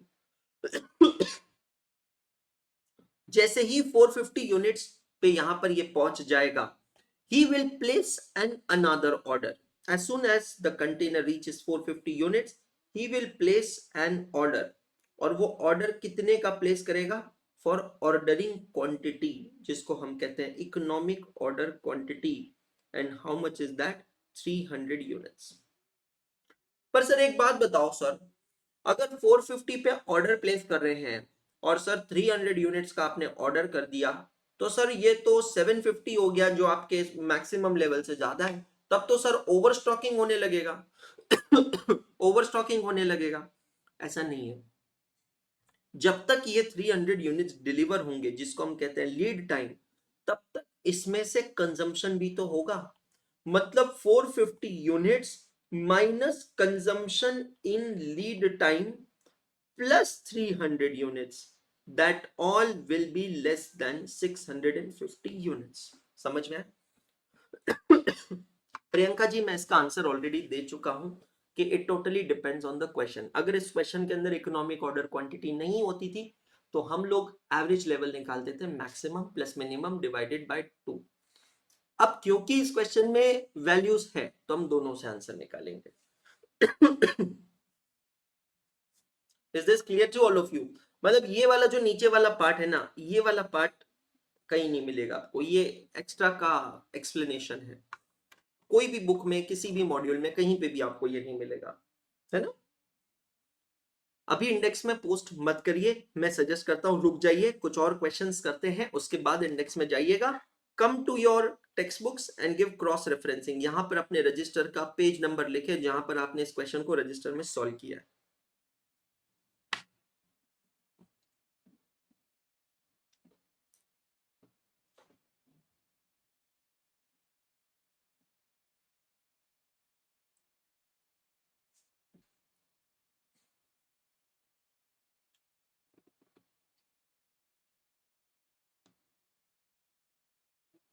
Done. 2 minute का ब्रेक चाहिए, चलो ले लो। अंजलि जब तक आप डायग्राम बना लो, जिसको भी बनाना है डायग्राम बना लीजिए। Take a break of 2 minutes, no problem.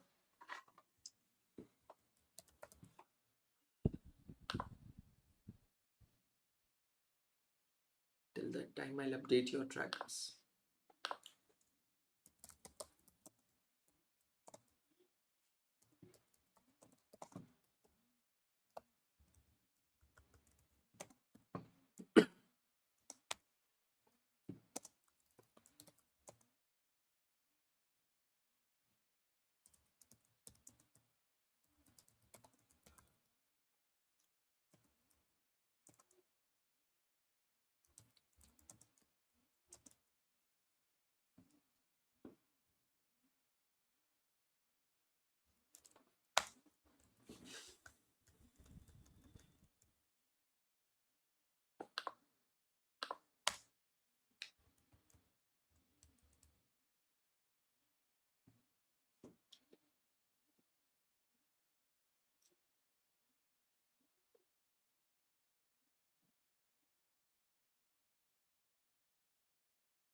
Okay, done all of you?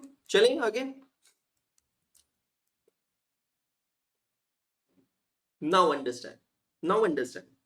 Question number 15 आप लोग करेंगे अभी, पर पहले पढ़ते हैं, समझते हैं, और फिर आप सॉल्व कीजिएगा। From the following details given below calculate reorder level, maximum level, minimum level and the danger level. Reorder quantity is to be calculated on the basis of the following information. Reordering quantity का मतलब क्या है? Economic order quantity. It is to be calculated on the basis of information. Cost of placing a purchase order मतलब ये है हमारा O. Number of units and purchase during the year is 5000, ये है हमारा A. And purchase price per unit inclusive of transportation cost is 50. Annual cost of storage per unit unit is ₹5, ये है हमारा सी। मतलब देखो, पिछले क्वेश्चन में ईओक्यू डायरेक्टली दिया था, यहां पर ईओक्यू डायरेक्टली ना देकर आपको ईओक्यू का डेटा दिया है, तो यहां से आपको निकालना पड़ेगा इकोनॉमिक ऑर्डर क्वांटिटी। फिर ये इकोनॉमिक ऑर्डर क्वांटिटी को यूज कर कर आपको ऊपर के 4 लेवल्स कैलकुलेट करना है, reorder level, maximum level, minimum level, danger level. Detail दिया है, एवरेज लीड टाइम है 10 डेज, मैक्सिमम है 15 डेज, मिनिमम है 5 days, absolutely as it is use करना है। कंजम्पशन दिया है, एवरेज है 15, मैक्सिमम है 20। सर मिनिमम कंजम्पशन नहीं दिया तो कैसे करेंगे? डिफिकल्ट है। मिनिमम कंजम्पशन नहीं दिया तो कैसे करेंगे? दिमाग चलाओ। कैसे sir? Average is equal to max plus mini upon 2। therefore twice of average is equal to max plus mini. Okay, average consumption is 15 units per day, so 2 into 15 is equal to maximum consumption is 20 plus mini 30 is equal to 20 plus mini. Therefore mini is equal to 30 minus 20 equal to 10। भाई साहब ऐसा करना पड़ेगा, ऐसा करना पड़ेगा, समझिए। तो पिछले क्वेश्चन से ये बेहतर है, क्योंकि पिछले क्वेश्चन के अंदर स्ट्रेट अवे डेटा दिया था, put the values get the answers, है ना। ओनली डिफरेंस इज यहाँ पर एवरेज लेवल नहीं निकालना है। इच्छा है अगर आपकी तहे दिल से तो निकाल सकते हैं, तो उससे फायदा ही होगा कि क्वेश्चन नंबर 14 को इंडेक्स में आप कर पाएंगे टिक मार्क, और क्वेश्चन नंबर 15 को कर पाएंगे स्टार मार्क। चॉइस आपकी, जैसा आप चाहें। मैं आपको इस क्वेश्चन को सॉल्व करने के लिए देता हूं कितना मिनट दूं? 7 मिनट्स, 8 मिनट्स, 8 मिनट में हो जाएगा ना। एवरेज लेवल भी निकाल लो बेटा, यहाँ पे also calculate average level. 8 minutes देते हैं।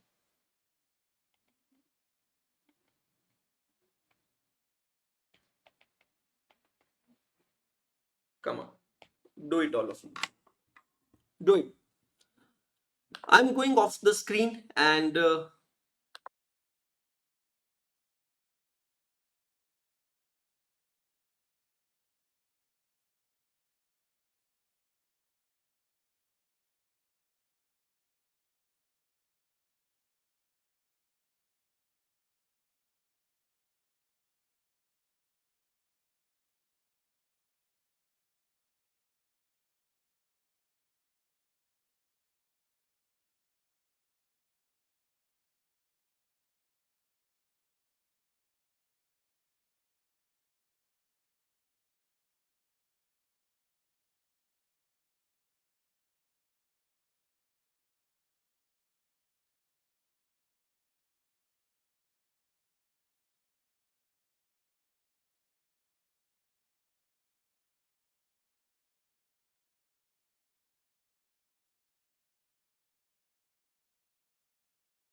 कशाला त्रास घेते रे बाबा?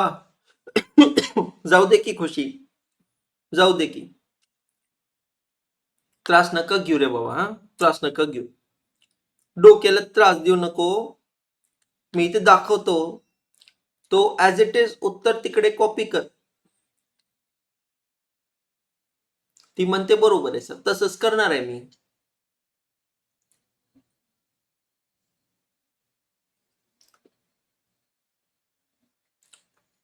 म्हणजे एवढी सवय पडली आहे यांना, आता यांना स्पून फिडिंगची एवढी सवय पडली आहे की काही पण करून त्यांना डायरेक्ट उत्तरच हवंय.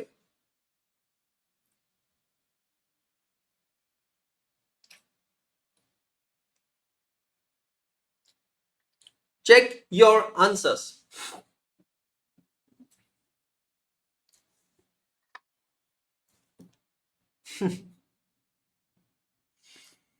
Reorder level is 300 units. Maximum level is 450 units.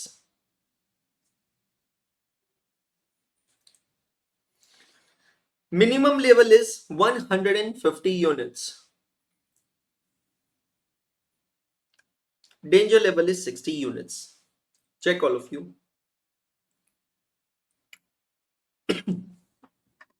माने साहेब, ऍव्हरेज लेवलचे दोन्ही उत्तर सांगा. कुठे गेले माने साहेब?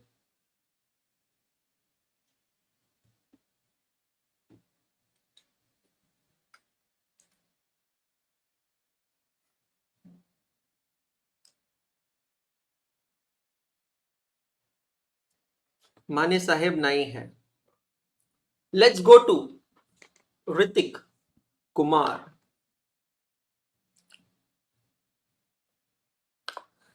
हेलो. हेलो ऋतिक, प्लीज रोशन हो जाओ. नहीं हुए. मोहम्मद सादिक भाई.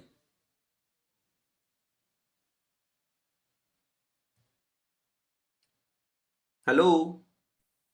Hello. Good morning sir. Good morning sir, कैसे हैं सर आप? बढ़िया सर. एक बार फटाफट एवरेज लेवल के दोनों आंसर्स बता दीजिए.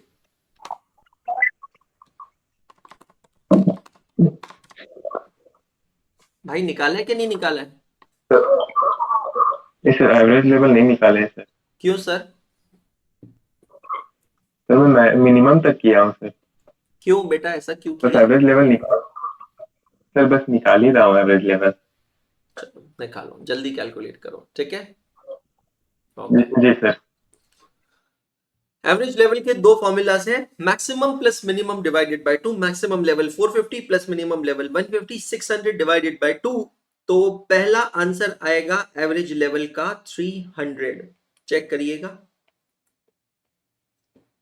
दूसरा फॉर्मूला क्या है एवरेज लेवल का? Minimum level plus half of economic order quantity.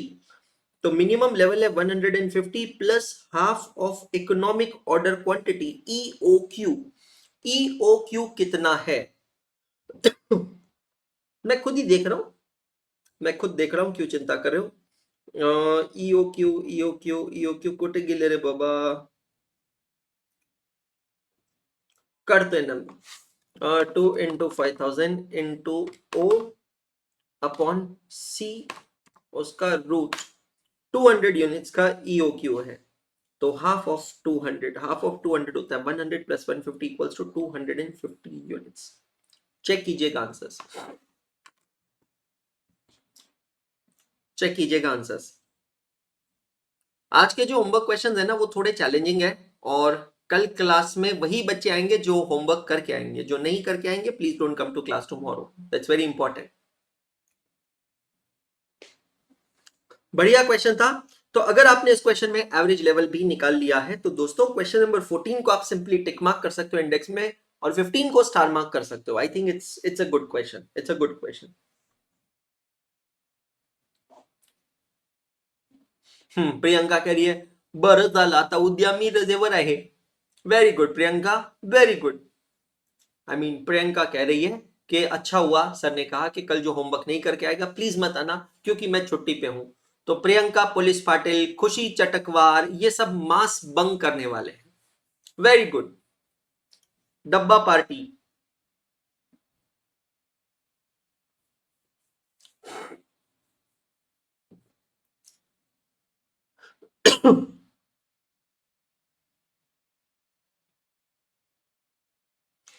Hrithik Kumar कह रहा है माइक ब्लॉक हो गया था। हाइला। श्री कन्ना कह रही है मैं ऐसी डब्बा पार्टी बचपन में करती थी, अब शादी के बाद तो दूसरी पार्टी करती हो।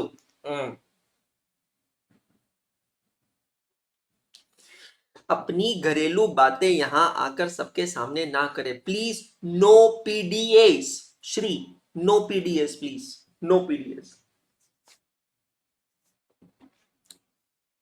Very bad.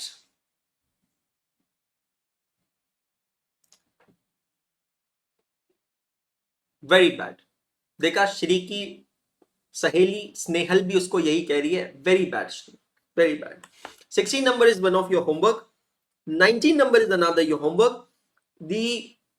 The great thing about this is 16 number is an RTP question. 19 number is a PYQ. अभी हम लोग सॉल्व करें question number 17 and 18 before we say टकलिया to each other. ए टकलिया, पर ये हरकतें सही में बचपन में करी, शादी के बाद नहीं। वही तो मैं कह रहा हूं सिरी, वही तो मैं कह रहा हूं, समझती नहीं है। हाँ, स्नेहल को बेचारे को कितनी बार अपना लिंग साबित करना पड़ता है, सबके सामने बोलना पड़ता है, मैं, my name is Snehal and I am not a girl. Very good. बात इसके जेंडर पे ही आ जाती भाई हमेशा। नाम किसने रखा भाई तेरा स्नेहल, ये बता। चलो, I am a very strict teacher, आगे बढ़ते हैं, नया कंसेप्ट पढ़ते हैं। ठीक है, इन्वेंट्री लेवल्स कंप्लीट होता है, नया कंसेप्ट पढ़ रहे हैं। अपने रजिस्टर में आइएगा और इसका टाइटल लिखिएगा।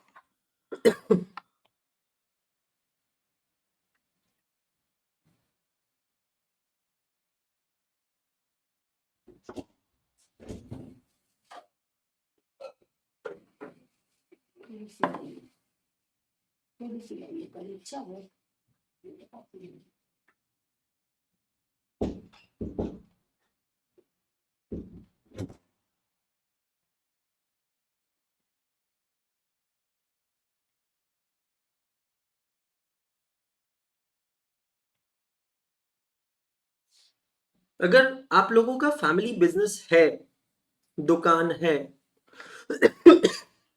कोई फैक्ट्री है, everything that we are discussing over here will be very useful to you. क्या बोल रहा है कबीर, मान नहीं रहा है कबीरा। हाँ, आज पहली बार मैं जिंदगी में तुझसे एग्री कर रहा हूं कबीर, पहली बार, पहली बार सही बोला था। शे,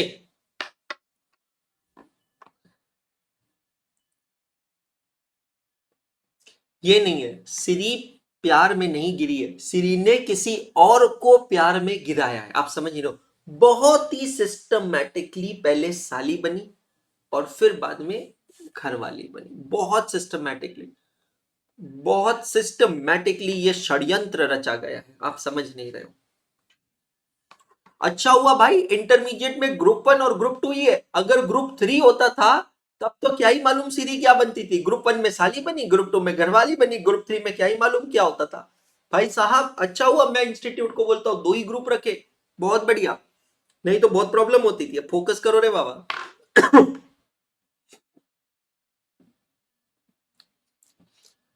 अब हम लोग एक बहुत ही बढ़िया कंसेप्ट देख रहे हैं, कंसेप्ट का नाम है inventory turnover ratio and inventory holding period.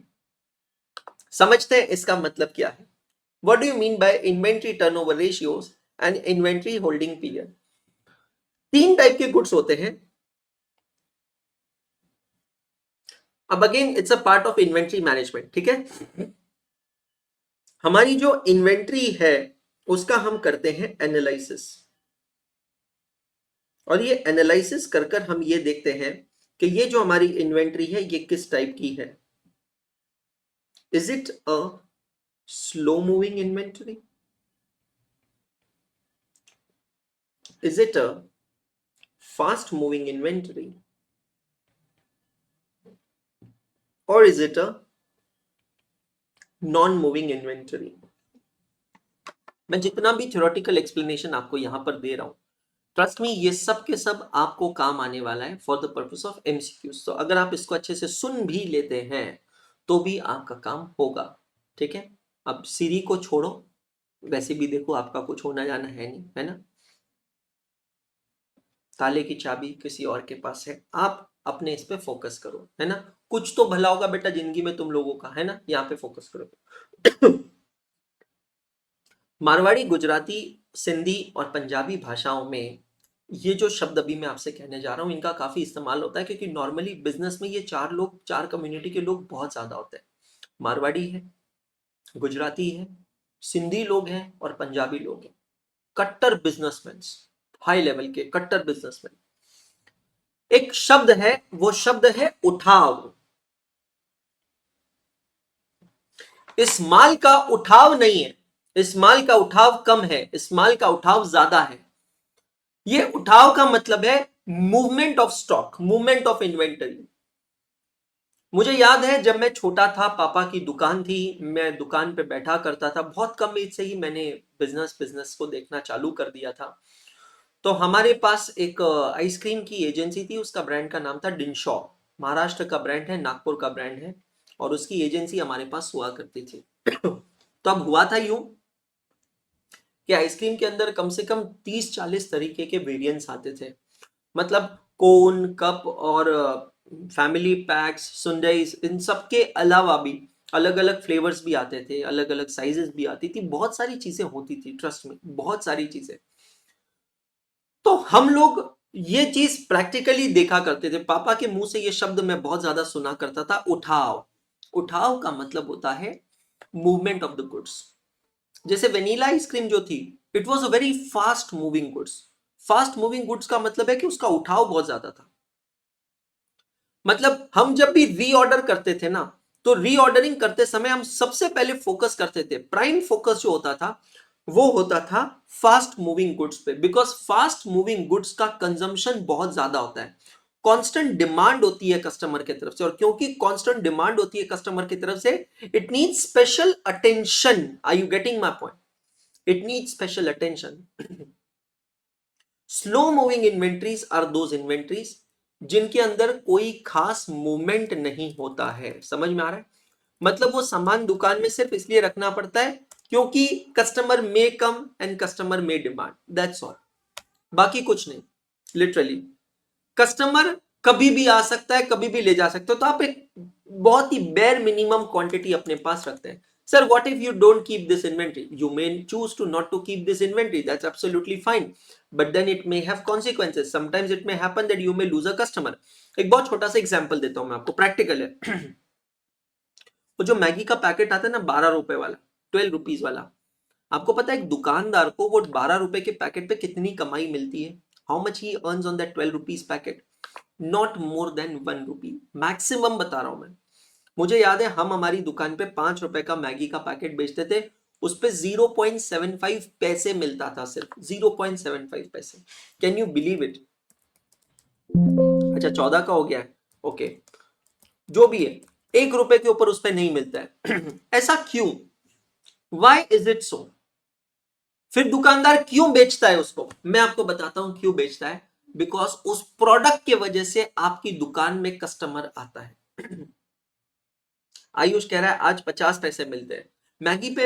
ये जितने भी ब्रांडेड गुड्स है ना, पेप्सी पे मार्जिन नहीं है, मैगी पे मार्जिन नहीं है, ब्रिटानिया के प्रोडक्ट्स में मार्जिन नहीं है, पार्ले के प्रोडक्ट्स में मार्जिन नहीं है। मतलब ये जितनी भी ब्रांडेड प्रोडक्ट्स है ना, इसमें रिटेलर का कोई मार्जिन नहीं है, बहुत कम मार्जिन होता है।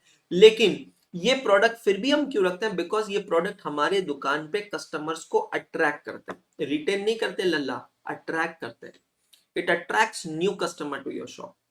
अगर मेरी दुकान पे मैं ब्रिटानिया का प्रोडक्ट बेचता हूँ, बिस्लरी का पानी बेचता हूँ, मैगी बेचता हूँ, तो नया कस्टमर मेरी दुकान पे आता है। जब वो दुकान पे आता है उस समय वो बाकी प्रोडक्ट्स भी देखता है, और बाकी प्रोडक्ट्स देखता है और वो प्रोडक्ट्स खरीदता है। बिल्कुल हार्दिक कह रहा है कि 10 रुपए के लेस पे 90 पैसे का मार्जिन है, बिल्कुल सही कह रहे हो। तो अब देखो यहां पर कई चीजें सीखने को मिलती है कि बिजनेस हमेशा हम सिर्फ मार्जिन के लिए नहीं करते, कस्टमर एक्विजिशन के लिए भी करते हैं ना। तो slow moving products, even though slow moving हम उसको रखते हैं, लेकिन हमें यह ध्यान रखना है कि हम उसकी बहुत ज्यादा इन्वेंट्री मेंटेन ना करें, नहीं तो हमारा नुकसान हो जाएगा। फास्ट मूविंग हो गया, और फिर हो गया नॉन मूविंग। नॉन मूविंग मतलब डेड स्टॉक। इन सबको एक साथ कहते हैं inventory turnover ratio.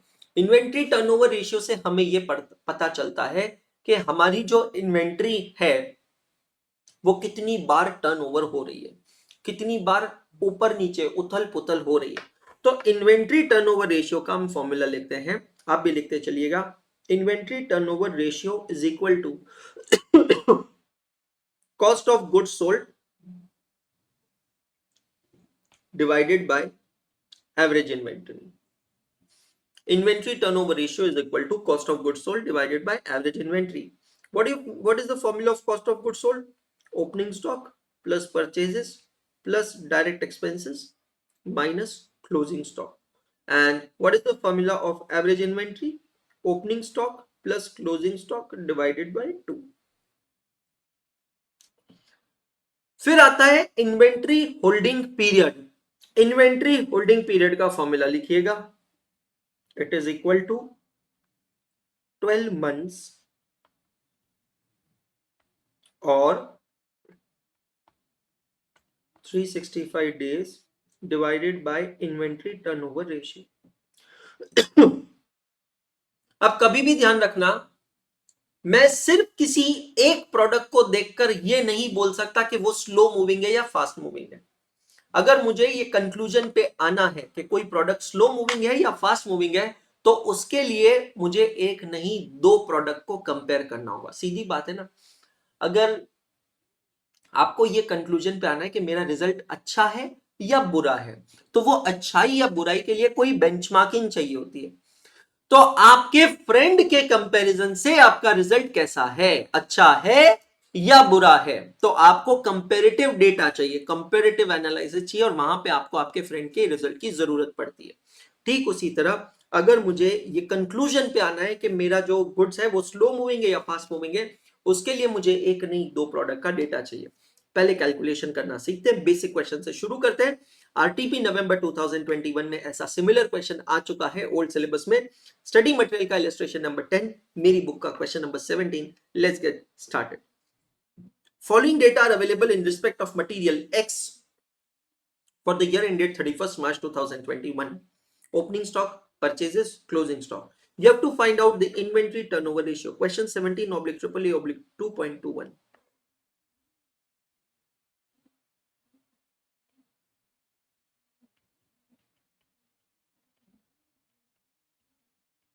Inventory turnover ratio formula क्या है? Cost of goods sold divided by average inventory. Cost of goods sold is equal to opening stock 90,000 plus purchases 2,70,000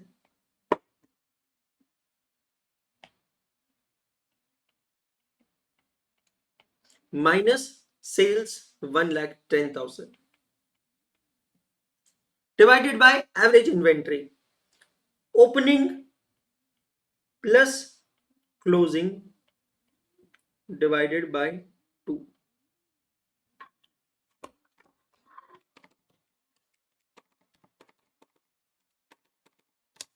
numerator में है 2,50,000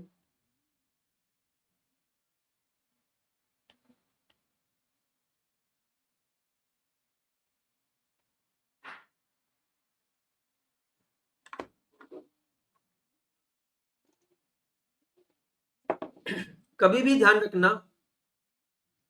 इन्वेंटरी टर्नओवर रेशियो का यूनिट जो होता है ना, वो होता है टाइम्स।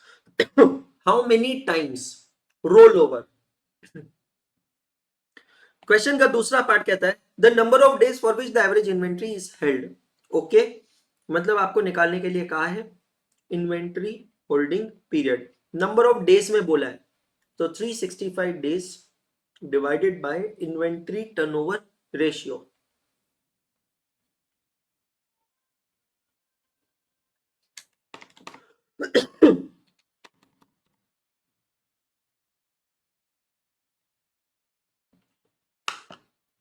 एक बार जब मैं इन्वेंट्री खरीदता हूं तो वो मेरे पास 146 डेज तक रहती है। या फिर दूसरा कंक्लूजन ये है कि एक साल में 365 दिन में मेरी इन्वेंट्री 2.5 बार 2.5 टाइम्स टर्नओवर होती है, मतलब मेरा होल्डिंग पीरियड है 146 डेज। लेकिन अब मैं ये 146 डेज से कंक्लूजन पे नहीं आ सकता कि ये स्लो मूविंग है या ये फास्ट मूविंग है, बिकॉज मेरे पास कोई बेंचमार्किंग नहीं है। क्वेश्चन नंबर 17 में नहीं है, क्वेश्चन नंबर 18 में हमें मिलने वाली है। Let's solve question number 18। Write down page number of your register where you're solving these questions. From the data for the year ended 31st March 21, calculate the inventory turnover ratios of the two items and put forward your comment on them. Okay, let's do it. Question number 18 oblique triple A oblique 2.21. सबसे पहले दो अलग अलग type का material है, material A material B. As such तो कोई format बनाने की जरूरत नहीं है, डायरेक्टली हम लोग लिख सकते हैं material A material B. Inventory turnover ratio is equal to cost of goods sold divided by average inventory formula. I've written in common so that I can simply put up the values over there. Now cost of goods sold I can calculate directly. For material A, it is 10,000 plus 52,000 minus 6,000, that becomes 56,000. Average inventory 10,000 plus 6,000 divided by 2, that is becoming how much? 8,000. So your answer is 56,000 divided by 8,000. That gives you 7 times. Your inventory turnover ratio is 7 times. Material B 9,000 plus 27,000 minus 11,000 25,000. 9 plus 11 20 divided by 2 10,000. That gives you 2.5 times. रुकना, इससे conclusion पे मत आना। Slow moving fast moving इससे नहीं पता चलेगा, वो IHP से पता चलेगा। Inventory holding period is equal to 365 days divided by inventory turnover ratio.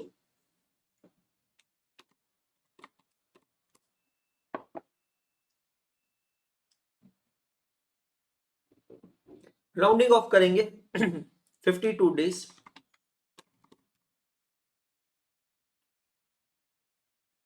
अब आप कंक्लूजन दे सकते हैं क्योंकि दो अलग अलग प्रोडक्ट की डेटा आपके पास अवेलेबल है।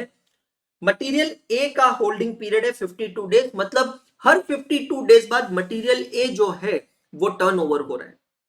पुराना खत्म होता है नया आता है, पुराना खत्म होता है नया आता है। लेकिन मटेरियल बी है 146 डेज तक हमारे साथ, मतलब ये है fast moving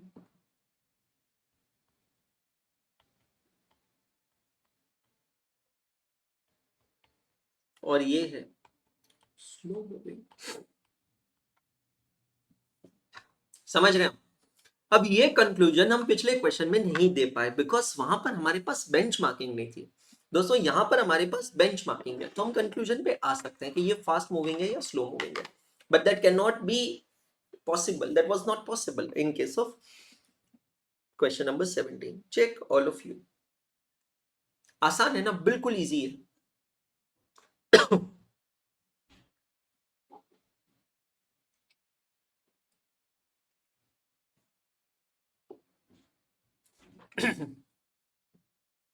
Go to your index, post these questions to your index. I suggest question number 17 को आप टिक मार्क कर दें। Question number 18 maybe you can star mark. So my dear friends, question number 16 and 19 are your homework today. उम्मीद करता हूं आप इसको अच्छे से करेंगे, पूरी शिद्दत से करेंगे, अच्छे से करना है। 19 नंबर के बाद अब इस चैप्टर में कितने क्वेश्चंस बचे हैं हमारे? बहुत ज्यादा नहीं है, 26 तक क्वेश्चंस बचे हैं। मोस्ट लाइकली कल की क्लास में मैक्सिमम क्वेश्चंस हो जाने चाहिए। एक हाथ कोई क्वेश्चन बच भी गया तो that's not a problem, we will do it in the next class. Most likely we should complete by tomorrow, most likely. Okay, So that's it for today, guys. Thank you so much. I'll just show you tracker once so that you can refer it. If anything left, we will do it in tomorrow's class. Complete your homework properly and sincerely. Lecture number 19 missing इसलिए नहीं दिख रहा है, इसलिए दिख रहा है अभी क्योंकि वो मेरी रिकॉर्डिंग मिसप्लेस हो गई है. अब वो रिकॉर्डिंग क्लास प्लस पे अवेलेबल है, बट क्लास प्लस से डाउनलोड नहीं कर सकते, हम टीचर्स भी नहीं कर सकते हैं. सो देखता हूँ, कोशिश करता हूँ, डाउनलोड हो गया तो अच्छी बात है, नहीं तो उसको री रिकॉर्ड करूंगा मैं. आज का लेक्चर नंबर 24 जो था, हमने होमवर्क क्वेश्चन चेक किया. I explained you various inventory levels. We solved question number 14 and 15 on it. I explained inventory turnover ratios and solved question number 17 and 18 on it. And homework question is 16 and 19. So काफी अच्छी तरीके से tracker बनता जा रहा है, develop होता जा रहा है. कल का लेक्चर एट द मैक्स एक और लेक्चर, ये 2 लेक्चर्स में ये टॉपिक हमारा खत्म हो जाएगा. Then will move ahead with the next topic, that is employ cost और लेबर कॉस्ट. आज के लिए thank you so much. Have a good day all of you.